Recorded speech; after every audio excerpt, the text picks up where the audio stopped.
Hi, I'm Mr. Simons. No need for much of an intro here. This is questions 23 and 24 of the 2016 New South Wales Economics HSC. I'm going to go through with some bullet points on suggested things to include and ideas to try and get you the maximum marks possible.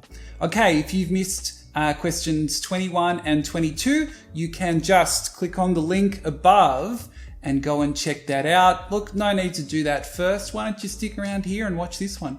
Links to the exam and marking guidelines will be in the comments too. So check that out and hopefully these questions are useful for you. Okay, here we go.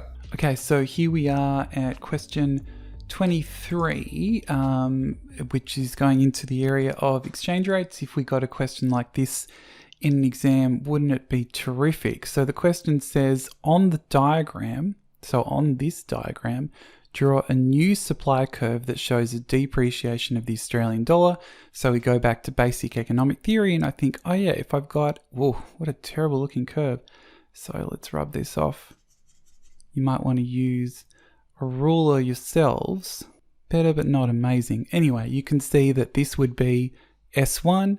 It's coming this way, so that you would have point A and then you would have point B, and you could show that that is going to lead to, that's a depreciation of the dollar, a fall in the price, a fall in the Australian dollar in this context. Okay, so that's sufficient for 1 mark. Part B, my favorite, briefly explain why there might be an increase in the supply of Australian dollars. So what I would do next to this question is I would think, okay, so we're thinking about an increase in supply of the Aussie dollar. Now I know that supply, that the increase in that supply relates to outflows from the balance of payments. Supply of Australian dollars relates to outflows from the balance of payments.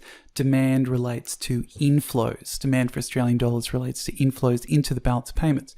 So what we're saying is that there is an increase in outflows from Australia's balance of payments. So there is more money leaving Australia. So what we might say is that, okay, if this is happening, what we might say is what we're saying here is that let's say that there is an increase in global interest rates versus Australian interest rates. So we're using an example to try and illustrate this point. So then what we're going to see is that there will be an increase in supply of Australian dollars and an increase in demand for foreign exchange, because savers know that they can actually access higher interest rates in other countries than in Australia. So what we would see is that people must sell their Australian dollars to buy foreign exchange and access higher interest rates overseas. So therefore we see that increase in supply of the Australian dollar. Now there are lots of other examples you could include. Just having a look through the marking guideline, you could look at financial flows leaving Australia. So maybe there are greater investment opportunities in other countries. Maybe there's increased demand for imports. That's a good one, actually. Increased demand for imports. That could be another way of answering it, because if more Australians want imports, then they're going to have to sell off their Australian dollars and buy that foreign currency to get those lovely goods and services from overseas. So you could talk about this kind of thing, you could talk about that kind of thing, and that as long as you provided this sense of brief explanation, you're on the money for those 2 marks over here. Okay, let's move along. Okay, so this is a challenging question, I think. I think we are equipped to deal with it, but it still is pretty challenging. So explain how a decrease in an economy's TWI, so we're seeing a decrease in the TWI, may affect the level of inflation in that economy. So what we're saying is that there is a reduction in the TWI. So what happens to inflation? Not something that we would normally think about associating these two things together, but I think we can work through this. Let's use the example of the Australian economy. So let's say that the Australian dollar deteriorates versus the TWI. So what we're essentially saying here is that the Australian dollar will fall deteriorate against the currencies of its major trading partners. Because remember that the TWY, and we are measuring the country's currency against a basket of the currencies of its major trading partners. So if the Australian dollar deteriorates versus the TWY, what we're saying is that the Australian dollar is weaker. Let's just highlight this. So the Australian dollar is weaker against the currencies of its trading partners. So the Australian dollar has depreciated against the currencies of its major trading partners. So therefore imports are more expensive for Australia, right? Because the Australian dollar is weaker, so therefore the cost of imports is higher because Australians will need to change more Australian dollars to get foreign currency and to get those imports. So if imports are more expensive, so therefore the price of imports goes up in Australian dollar terms, and therefore we get imported inflation because imports are more expensive because the Australian dollar is weaker.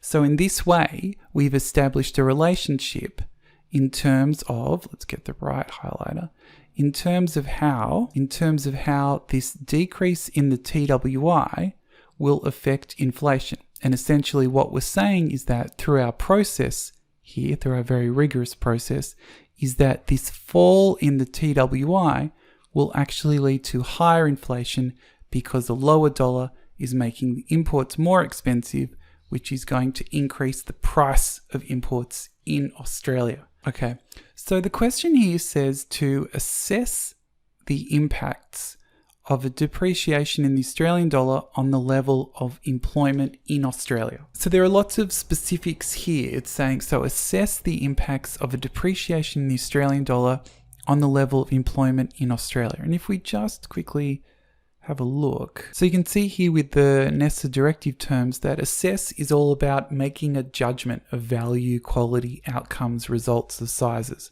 So what we could do, judgment or evaluation. So judge the impacts of a fall in the Australian dollar on the level of employment in Australia only. We're not looking at somewhere else. So what we might do is we might say, okay, depreciation in the Australian dollar, how does that affect employment in Australia? So there's a couple of things we can think about. What I'll do is just put down a few ideas and you could then think about, which ones would I include? Which ones would be the most valuable? So if I think about a fall in the Aussie dollar, the one thing I could think about is that when the Aussie dollar depreciates, exports become more competitive. So therefore we're likely to see greater global demand for exports. And then because there's greater demand for exports, then these companies need more workers to produce and to meet this greater demand.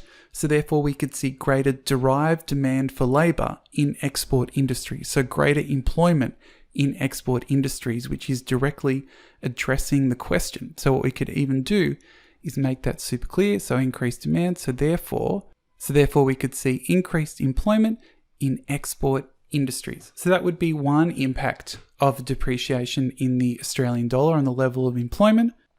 So we've provided essentially a positive here. Let's provide a negative. So if we then think about it here, and what we're doing is we're sort of applying the logic from the previous question.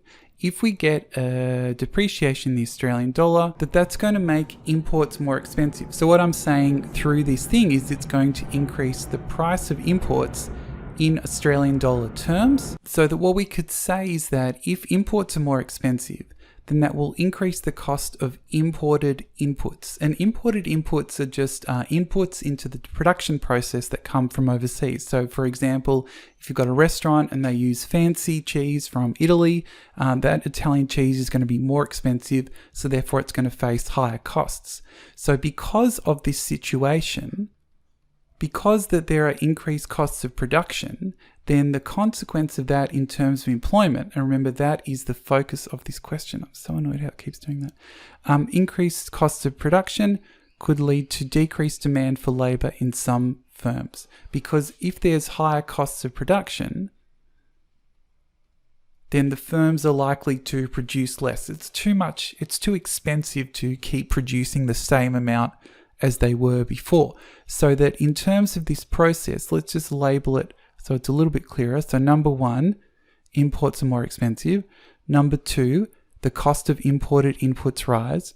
Number 3, firms face higher production and so are likely to reduce how much they produce. And then step 5 in this example is that will decrease the demand for labor and possibly increase unemployment. So can you see in both situations we have connected the change in the dollar, the depreciation, directly to employment through a series of steps, so maybe not so directly, but that is how we've done it. There are a number of other options you could use, and I'll leave a link to the marking guide in the show notes so you can see some of those. But those would be 2 pretty good examples, a positive and a negative, and how that would affect the level of employment. We arrive at question 24. 24, a multiplier question, starts with a calculation on the multiplier. So this is going to really challenge me. Okay, so it says here that MPC is 0.9. So what is the change in national income if investment declines by 100 million? So with all these questions, I have to spell it out. So I know that the change in national income equals the multiplier times the change in aggregate demand. So what we're saying here is that what is the change in national income if aggregate demand, so if investment declines by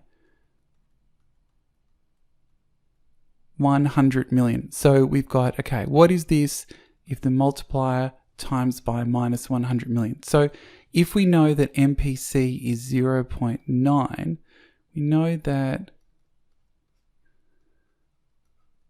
K equals 1 on MPS, which would be equivalent to 1 over 0.1, which would equal 10.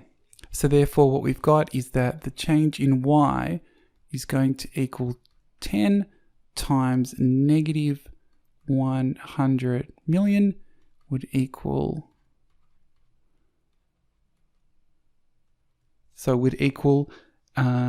a change in $1 billion. So 10 times negative 100 million. So the decline would be $1 billion. Okay, so that's the calculation. So if we then move along to here, this is a kind of process question. Explain how changes in the marginal propensity to consume can affect an economy's growth. So explain how changes in MPC can affect an economy's growth. Now, this is the kind of thing that you're like, oh yeah, of course. And then you try and explain it and you're like, actually. So what we're saying is that if we've got MPC, what we're talking about is for every extra dollar, right? It's a terrible looking one. We're saying is that for every extra dollar, we're saying how much of that is consumed and how much of that is saved, right? So that if MPC is higher, right, then that would mean that there is greater consumption relative to saving. So therefore increase in injections, higher economic growth. But what I think would be really useful is to show how this would work. So that if we're talking about MPC, what we could say is, let's say that MPC is 0.9 and MPS is 0.1. Or then MPC goes down to 0.5 and MPS is 0.5. So let me just make this a bit clearer. So what we're going to say is we're going to say, okay, when there's this situation over here that we're talking about, so K, the multiplier, is going to equal 1 on MPS, and that K is going to equal 10. Now that's relatively high, right? So for the money rolling around, that's going to be multiplied 10 times. So that will result in a pretty big boost to economic growth from any change in aggregate demand, right? But then if we move over to this side, if we then said, okay, well, the MPC was 0.9 and it fell to 0.5, we could say, okay, so K equals 1 on MPS equals 1 on 0.5 equals only 2, right? So 10 compared to 2. So what we are showing through that example, which I think is pretty powerful, not just because I use it, I really hate how it moves it down. So that what we've got here is that so that the higher the MPC, the higher the multiplier, and the higher the level of economic growth. So what we can say is that based on this, that the higher the multiplier, the higher the MPC, the more people are likely to spend than save. So what we can say is that the higher the MPC, right, the more likely people are to consume versus saving, that the higher the level of the multiplier of K and the greater the level of economic growth in an economy. So this is the kind of process that I would recommend, and I'm so supportive of using an example to demonstrate the different ways that MPC can affect economic growth. Explain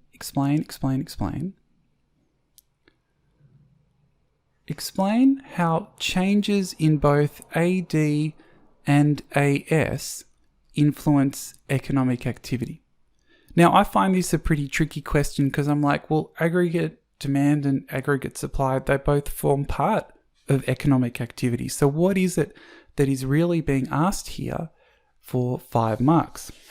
So what we might say is, let's split this question into, right? Let's sort of say, okay, so if we're talking about aggregate demand, we know that aggregate demand is a driver of economic growth in that short-term time frame. And we also know in sort of thinking about it is that AD equals that aggregate demand is consumption, investment, government spending, and net exports.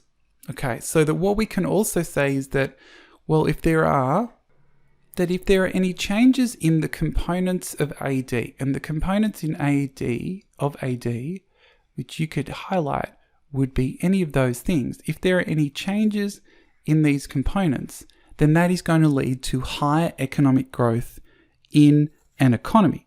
So that if we are thinking about it, so we could talk about aggregate demand, that's that level of total demand in the economy, and it's the sum of all those individual demand curves in an economy. So any changes in these elements are going to result in changes in the level of economic growth. If we then shift it across and then we move our attention to aggregate supply represents total output in an economy. It's really about the economy's productive capacity, how much it can actually produce. So that if we think about, okay, when we bring these ideas together, that the state of aggregate demand and aggregate supply will affect the level of economic activity in an economy. And also we can think about what can happen when one moves and the other doesn't. So let's grab a different pen. So let's say that we got a situation where, okay, we see an increase in aggregate demand, right? So that there's greater consumption, greater investment, any of those sorts of things, but aggregate supply remains flat. That's that straight line, that aggregate demand goes up, but aggregate supply is flat. That what we will do, yes, we will have greater economic growth, but we will get inflation because more money is bidding up the price of the same number of goods. So that if we can have a situation where we can actually increase aggregate supply, right, we can shift the supply curve to the right. If we could also move aggregate supply, then we could get non-inflationary or low inflationary economic growth. So if we're thinking about this overall question, that we can think about, okay, so if we just get a change in AD, that could give us inflationary growth. If we get a change in AD and also that change in AS, then we can get more economic growth, yes, and it also has the advantage of not being inflationary, of not substantially pushing up the prices in an economy. And you could include that aggregate supply graph. So if we're thinking about it here, we might have a bit of extra space here. So you could have aggregate supply 1, aggregate supply 2, and you could see that when we increase aggregate supply, that we can actually get greater output at a lower price. Okay, and that's the kind of approach that I would have in terms of this part C. Okay, so that's the whole short answer section for the 2016 New South Wales Economics HSC. If you stumbled on this video, saw questions 23 and 24 and thought, where's 21 and 22? Well, you can click on the link above or next to me, probably next to me, and you can go back to the original video that goes through 21 and 22. If you've got any questions about the approaches, about the suggestions I've given, please put them in the comments. And as always, thank you very much for watching.